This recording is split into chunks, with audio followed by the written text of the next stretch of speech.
Changamoto nadhani ilikuwa ni umaliziaji, kwa sababu nafasi tulizokuwa nazo zilikuwa nafasi za wazi. Tulikuwa na nafasi za wazi kwa Kayanda first half. Kibuta alikuwa na nafasi yeye na goli kapasha mpira juu. Kipindi cha pili tulikuwa na nafasi pia ya wazi ambayo Edgar alikuwa ni yeye na uso wa goli, unaona kichwa kapeka juu, lakini alikuwa kwenye open. Tulikuwa na kipindi kizuri kipindi cha kwanza ambapo pia tuna matukio ambayo tumeyatengeneza, huenda tungeweza kupata labda hata tuta.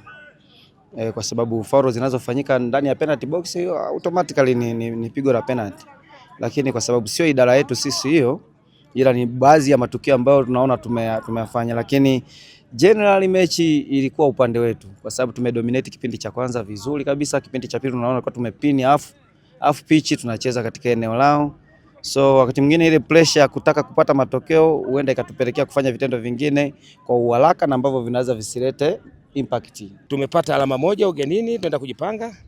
Kama nilivyosema awali, mechi haikuwa rahisi, mechi ilikuwa ni ngumu. Na ugumu wake hasa ni mahitaji ya timu zenyewe. Zote mahitaji yanafanana.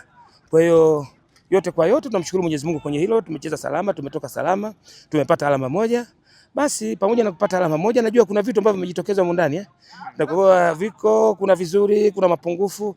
Kwa hiyo tukirudi kwenye viwanja vya mazoezi tuenda kuifanyia kazi. Lakini yote kwa yote niwapongeze vijana wangu kwa kupambana.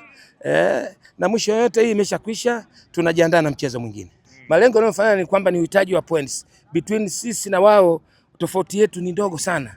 Kwa hiyo utaona kabisa mahitaji ya kutaka alama ili kutoka sehemu moja kwenda sehemu nyingine yalikuwa yanafanana. Haya mengine leo yaona ni mimi na technical bench yangu. Lakini kama unataka kuyajua ni yapi, basi Mungu akijalia njoo kwenye viwanja vyetu vya mazoezi utaona tunasahihisha nini, tunaongeza nini.